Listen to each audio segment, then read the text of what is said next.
infrastructure and economic policy and all of that stuff. But that is not what people care about. It should be, but it's not. And so talking about culture war issues are very, very important to get people in the door of actually realizing that they have to care about the more dry issues. All right, welcome back to the party, everybody. This is Morty, and I am your host, Lutch, aka the Indian Jesus, here to resurrect the second coming of common sense. Make sure to like and subscribe, and let's party. So I'm sure you guys are familiar with Tom MacDonald, the rapper. He is a very anti-woke type of dude. I'm not really into rap music that much, so I couldn't even name one song for you, but I've heard what he does, and I like that he says the things that a lot of us are thinking that a lot of other people are not willing to say. And so a couple weeks ago, he had an interview with Ben Shapiro that I thought was very interesting. So let's check it out. All right, joining us on the line is Tom MacDonald. You've seen his videos. You've heard his songs. He says what most Americans think without fear. He doesn't censor himself. He has a brand new music video called Dirty Money. It was just released on Friday. It already has like 3 million views on YouTube. Tom, thanks for joining the show. Really appreciate it. Yeah, man. Thanks for having me. So real quick, just like, did you ever expect Ben Shapiro to be talking to a guy like this?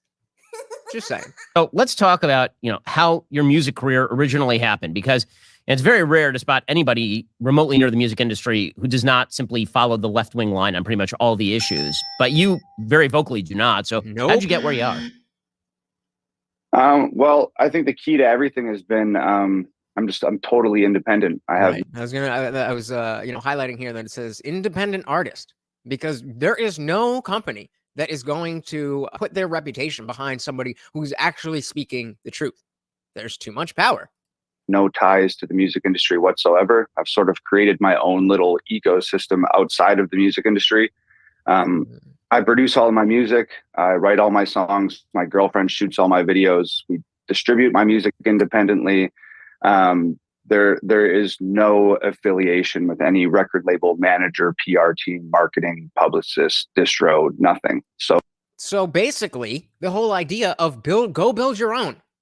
That's what he did. The music industry wouldn't accept him. And so he went and built his own industry. And now he's talking to Ben Shapiro. So it's, right there is a lesson in carving your own path and doing what needs to be done. Where there's a will, there is a way. So it's just us.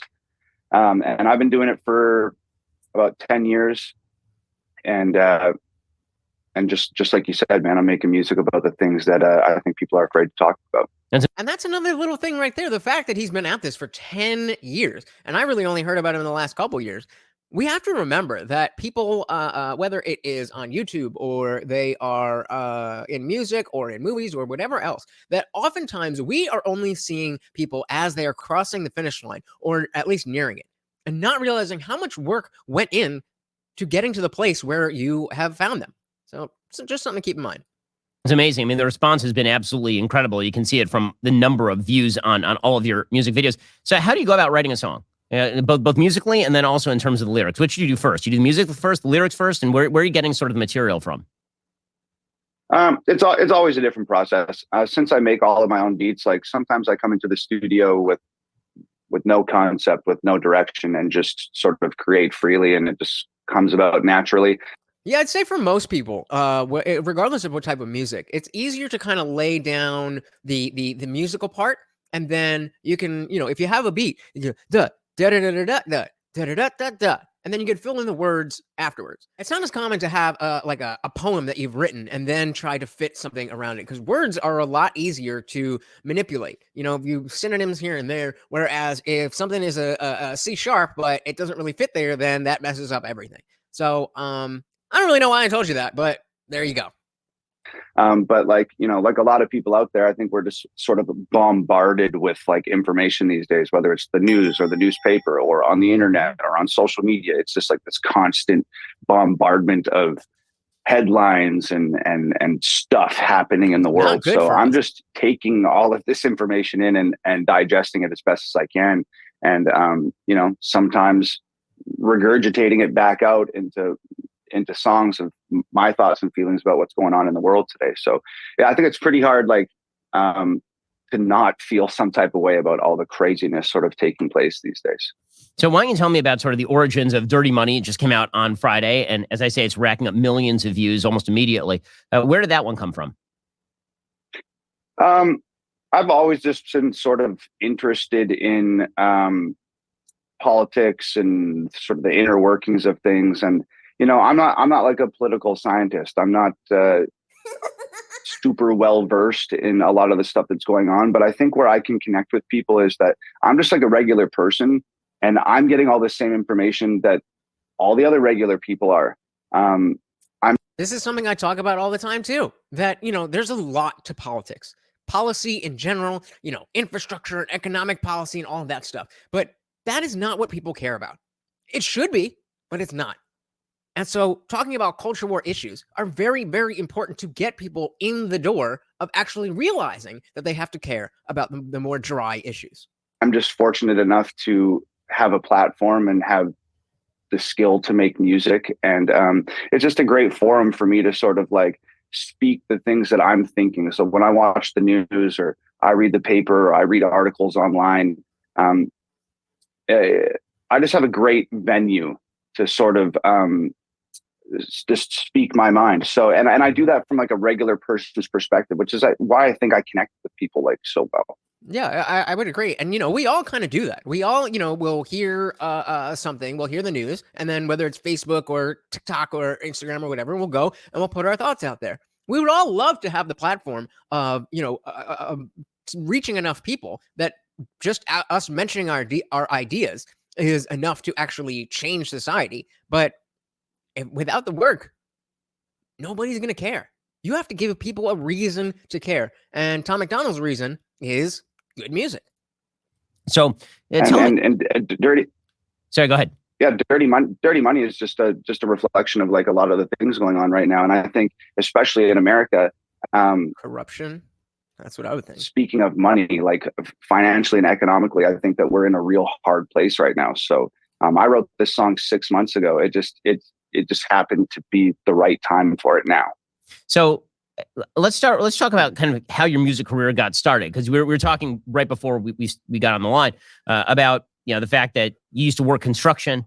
You know, so how did you get to where you are right now? Like, when did you first take up music? How did this happen? Well, I was a professional wrestler for many, many years, like the WWE style stuff. And that sort of chapter of my life came to a close. Just like there's a lot of internal politics in wrestling and accumulated injuries. So I had to get out of that business.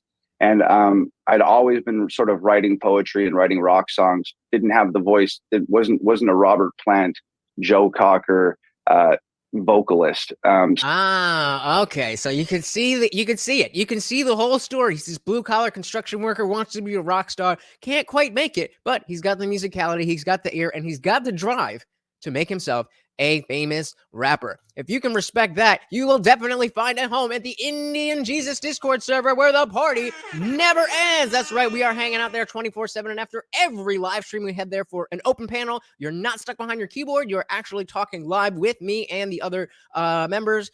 It is free to join, guys. There's a link in the description and the pinned comment. Come hang out. It is fun. So, but I still needed an outlet, and I had been writing music. So rap and hip hop just was sort of the natural direction for somebody that didn't have a big rock star frontman voice. So got into rap and hip hop, made the exact same music as everybody else for many years, probably 6 or 7 years. Everything was about cars and clothes and money and girls and partying and all that stuff. And I was emulating a lot of like what I was seeing the biggest artists of the time doing. And that's the trap that so many people fall into, again, whether it's music or movies or YouTube or anything else. The what gets big, what gets clout, aside from, you know, the lowbrow stuff, what gets you real fans is authenticity. And trying to be somebody else is not authentic. And so, you know, being influenced by other people is totally fine, but you have to put yourself out there. And the truer to yourself you are, people will be able to see that. And not only emulating it in my music, but emulating it in my real life, which led me down a super destructive path, which sort of culminated with like a little bit of a a bout with alcoholism, which sort of led to a little bit of a mental breakdown. And that took me like 9 months to close to a year to rehab myself from that. So now I'm completely sober. And I sort of coming out of that dark place, it gave me an opportunity to sort of examine what do I care about, and what do I want to make in my music, and who do I want to talk to with my music. And I just sort of made the decision, like I don't want to make music that's going to damage other people, like the music I was listening to damaged me. So now I'm here. There you go.